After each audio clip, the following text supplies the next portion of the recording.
राहुल गांधी ने महंगाई को लेकर केंद्र पर निशाना साधते हुए ट्वीट करके लिखा, महामारी, महंगाई, बेरोजगारी, जो सब देखकर भी बैठा है मौन, जन जन देश का जानता है जिम्मेदार कौन।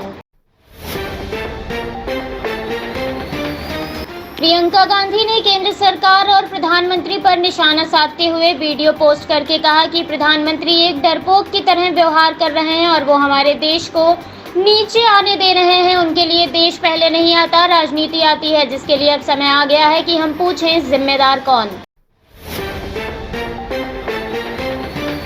जीएसटी काउंसिल की 44वीं बैठक वित्त मंत्री निर्मला सीतारमण की अध्यक्षता में की गई, जिस पर वित्त मंत्री ने कहा कि ब्लैक फंगस की दवा पर कोई भी टैक्स नहीं लगाया गया है। हालांकि कोरोना वैक्सीन पर 5% टैक्स जारी रहेगा। वित्त मंत्री निर्मला सीतारमण ने वैक्सीन पर अपना बयान देते हुए कहा कि केंद्र सरकार 75% वैक्सीन खरीद रही है और उस पर जीएसटी भी भर रही है। सरकारी अस्पतालों में ये 75% वैक्सीन फ्री में उपलब्ध कराई जा रही है, जिसका जनता पर कोई भी असर नहीं होगा।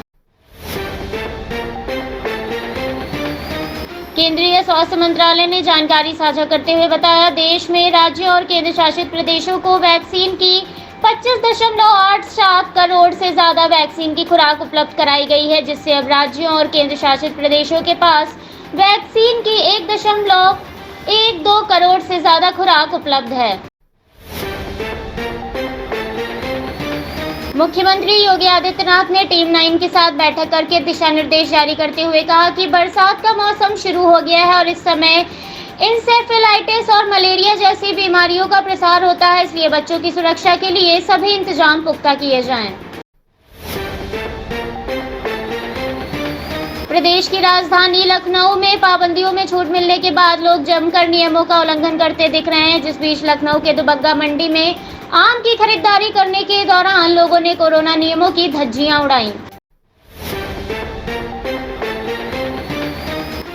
लखनऊ में केंद्र सरकार की स्वदेश दर्शन योजना के तहत पर्यटन को बढ़ावा देने के लिए प्रदेश में गंगा किनारे स्थित इलाकों में 100 करोड़ की लागत से गंगा सर्किट बनाया जाएगा। वहीं अयोध्या में 299 करोड़ की लागत से सरयू नदी किनारे 9 किलोमीटर तक घाटों के निर्माण के साथ पर्यटकों के लिए सुविधाएं विकसित की जाएंगी तथा इसे नवंबर तक पूरे करने के निर्देश जारी किए गए हैं। लखनऊ के थाना ठाकुरगंज क्षेत्र के कोनेश्वर चौराहे पर अवैध निर्माण की सूचना पाकर मौके पर पहुंची पुलिस से वहां मौजूद महिलाओं और पुरुषों ने जमकर अभद्रता की, जिस दौरान धक्का मुक्की के कारण एक सिपाही के हाथ में गंभीर चोट आई है। लखनऊ के सुशांत गोल्ड सिटी में 4 लोगों को गोली लगी है और वो गंभीर रूप से घायल हुए हैं, जिसके बाद मौके पर पहुंची पुलिस ने सभी को लोहिया अस्पताल में उपचार के लिए भर्ती कराया है, जिस पर परिजनों का कहना है कि सभी की हालत गंभीर बनी हुई है।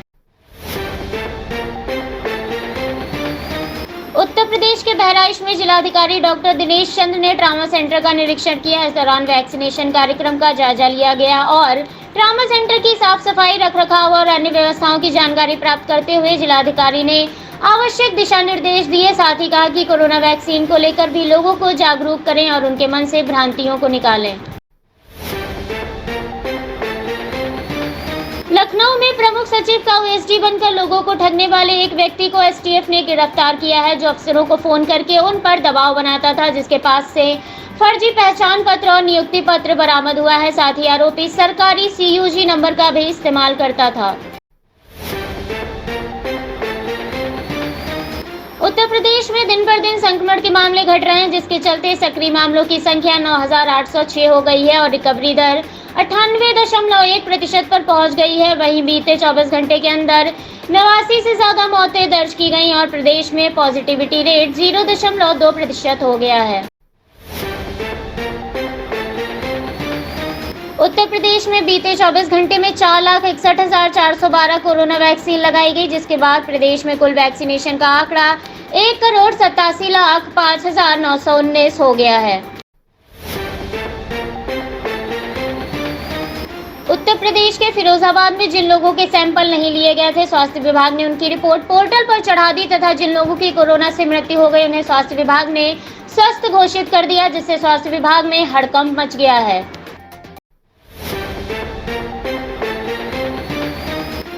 लखनऊ के चिन्हट थाना क्षेत्र के माधव ग्रीन गैस गोदाम के पास आधुनिक टेंटर्स में एसटीएफ ने बड़ी छापेमारी करते हुए भारी संख्या में नकली सीमेंट बरामद की, जिसके बाद अवैध सीमेंट के साथ साथ ट्रैक्टर को भी जब्त किया गया है, जिस दौरान पुलिस और एसटीएफ के अधिकारी मौजूद रहे।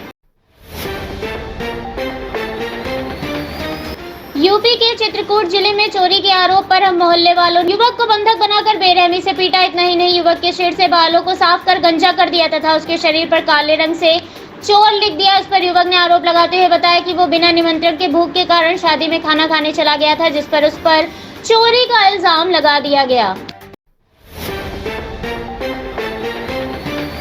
उत्तर प्रदेश के मुजफ्फरनगर में जिला प्रशासन की छापेमारी के दौरान नकली दवाइयों का जखीरा बरामद हुआ। ये मामला मुजफ्फरनगर की नई मंडी कोतवाली क्षेत्र के गांव शेरनगर का है।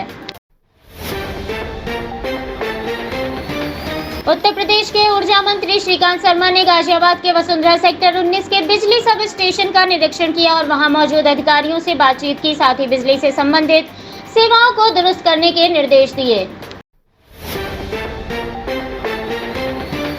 कानपुर के उन्नाव में चमरौली तिराहे के पास एक ट्रक ने पहले सड़क के किनारे खड़ी वैन को टक्कर मारी, फिर दूसरे ट्रक में चढ़ रहे क्लीनर को कुचल दिया और साथ ही इस घटना में 4 लोग गंभीर रूप से घायल हो गए हैं। भाजपा नेता दिलीप घोष ने मुकुल रॉय के बीजेपी छोड़कर टीएमसी को ज्वाइन करने पर कहा कि बीजेपी में रहने के लिए तपस्या करनी पड़ती है, त्याग करना पड़ता है। जो ऐसी पार्टी से आया है जहां सिंडिकेट चलता है, कटमनी चलता है, उसके लिए बीजेपी थोड़ा मुश्किल है। इसलिए मुकुल रॉय के जाने से बीजेपी को ना कोई फायदा है और ना ही कोई नुकसान। बिहार में राज्य शिक्षा विभाग ने बिहार शिक्षक पात्रता परीक्षा प्रमाण पत्र की 7 वर्ष की वैधता को अब जीवन भर के लिए बढ़ाने के निर्देश दिए हैं। इस पर शिक्षा विभाग ने कहा संबंधित नियुक्ति प्राधिकरण के इस आदेश पर कार्रवाई करेंगे। पंजाब में अकाली दल और बसपा के एक साथ आने पर बसपा प्रमुख मायावती ने इस गठबंधन पर अपनी खुशी जाहिर करते हुए कहा कि यह निश्चय ही राज्य में जनता के लिए बहुप्रतीक्षित विकास, प्रगति व खुशहाली के एक नए युग की शुरुआत करेगा। ऐसे ऐतिहासिक कदम के लिए लोगों को हार्दिक बधाई और शुभकामनाएं। उत्तराखंड में 12वीं का छात्र शहर के एक प्रतिष्ठित लैब के नाम पर फर्जी आरटीपीसीआर रिपोर्ट तैयार कर ग्राहकों को देता था। इस दौरान छात्र के खिलाफ नाबालिग होने के कारण एनडीएम एक्ट और महामारी अधिनियम में मुकदमा दर्ज परिजनों को सौंप दिया। कांग्रेस नेता दिग्विजय सिंह के क्लब हाउस में अनुच्छेद 370 को बहाल करने को लेकर दिए गए बयान। नेशनल कॉन्फ्रेंस प्रमुख फारूक अब्दुल्ला ने कहा, मैं दिग्विजय सिंह का बहुत आभारी हूं। उन्होंने लोगों की भावनाओं को महसूस किया है और मैं उम्मीद करता हूं कि सरकार इस पर दोबारा गौर करेगी। कोरोना काल में अनाथ हुए बच्चों और विधवाओं को लेकर राजस्थान की गहलोत सरकार ने बड़ा फैसला लेते हुए मदद करने का ऐलान किया है, जिसमें सरकार ने बच्चों के बालिग होने तक उन्हें हर महीने 2500 रुपए की आर्थिक मदद देगी और विधवाओं को पेंशन मुहैया कराई जाएगी। तृणमूल कांग्रेस नेता मुकुल रॉय ने गृह मंत्रालय को पत्र लिखते हुए केंद्रीय सुरक्षा वापस लेने की मांग की है, जिस पर अभी तक गृह मंत्रालय ने कोई भी जवाब नहीं दिया है। राजस्थान सरकार के मंत्री बीडी कल्ला ने मोदी सरकार की वैक्सीनेशन नीति पर हमला बोलते हुए कहा, पीएम मोदी की वैक्सीन नीति गलत है। अगर वैक्सीन आई तो सबसे पहले बच्चों को लगनी चाहिए, लेकिन मोदी सरकार ने ऐसा नहीं कहा। बीडी कल्ला के बयान पर केंद्रीय जल संसाधन मंत्री गजेंद्र सिंह शेखावत ने कहा, वैक्सीन राजनीति से कांग्रेस अब क्लाउन राजनीति पर आ गई है। कांग्रेस नेता दिग्विजय सिंह के बयान पर मध्य प्रदेश मुख्यमंत्री शिवराज सिंह चौहान ने हमला बोलते हुए कहा कि कांग्रेस ने कश्मीर में धारा 370 लगाने का पाठ किया। अब एक बार फिर कांग्रेस पाकिस्तान की भाषा बोल रही है। दिग्विजय सिंह कहते हैं, धारा 370 हटाने पर विचार किया जाएगा। क्या धारा 370 थोपकर कांग्रेस अलगाववाद को हवा देगी?